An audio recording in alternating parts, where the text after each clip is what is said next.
করেন ফাইন্না মাআল উসরি ইউসরা।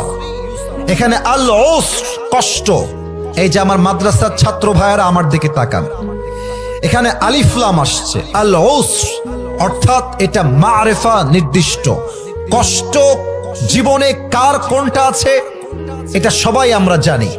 মনে করেন আপনার বউ খারাপ, এটা আপনি জানেন। আপনার চাকরি লাগবে, এটাই কষ্ট, এটা আপনি জানেন। আর স্বস্তি কোথায় আসবে এটা আমরা কেউ জানি না, এটার খবর রাখে একজন, তিনি কে? এবার আপনাকে আমি দুনিয়ার এক্সাম্পল দিয়ে তাফসীরটা বোঝাবার ট্রাই করি। ঢাকার বসুন্ধরার নাম শুনছেন তো নাকি? আপনারা শুনবেন না কেন? আপনারা তো ওখানে যাওয়া মানুষ, সবাই তো সচক্ষে দেখেছেন। আমি যে কথাটা বলবো সেটা হচ্ছে এইরকম, মাঝে মাঝে রাস্তায় হাঁটলে দেখবা অনেক মেয়েরা এমন বাজে পোশাক পরে বের হয়, দেখলে মনে হয় ঢাকা শহরের মেয়েদেরকে যে কিয়ামত বেশি দিন আর বাকি নাই। যুবক ভাইরা এত বাজে পোশাক পরে মনে হয় রাস্তায় কোন উলঙ্গ মেয়ে হেঁটে বেড়াচ্ছে গাজীপুরের ভাড়া। তো এত নষ্টা মেয়ের ভিড়ে দেখছো মাশাআল্লাহ হঠাৎ করে যে এক বোরকাওয়ালি, হাতেও মোজা পায়েও মোজা, यार ये तो अभी के अभी जन्नत से भाग के दुनिया में आई है। সোনামণি উপরে ফিটফাট, মাঝে মাঝে ভিতরে সদরঘাট হয়।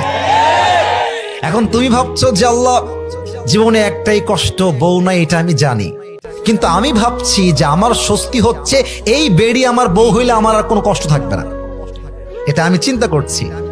বাট মাথায় রাখবেন, অনেক মেয়েকে দেখে মনে হবে রাজরানী, বিয়ের পরের দিন দেখবেন রাজরানী নয় কাল নাগিনী বিয়ে করে আপনি বাসায় নিয়ে আসছেন।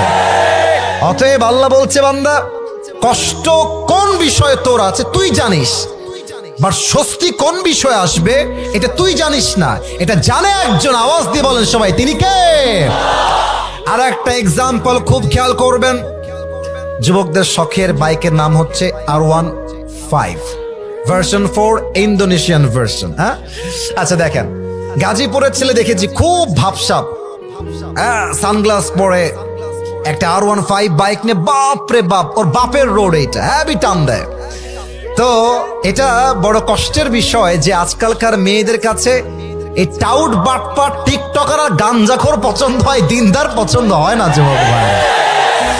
এখন যুবক, এই যে যুবকগুলো আমার সোনামণিরা দাঁড়িয়ে আছে এখানে, ওরা ভাবছে ইস রে, এই মালটা পাইলে আমার জীবন সফল হয়ে যাবে, খালি R15 লাগবে, এইটা পাইলে আমি সফল।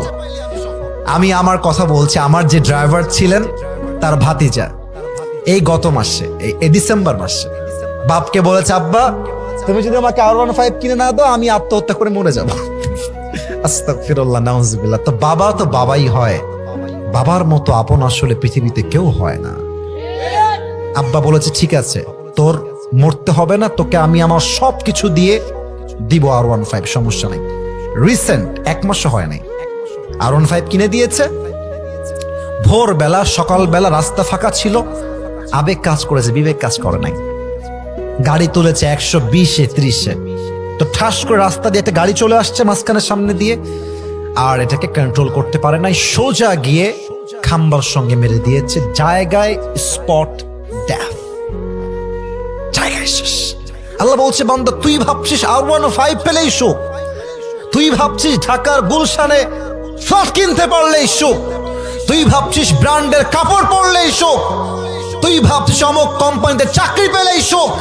না না, তোর সুখের খবর তুই জানিস না, তোর স্বস্তি আসবে কোথায় এটা একমাত্র খবর রাখে একজন, তিনি কে?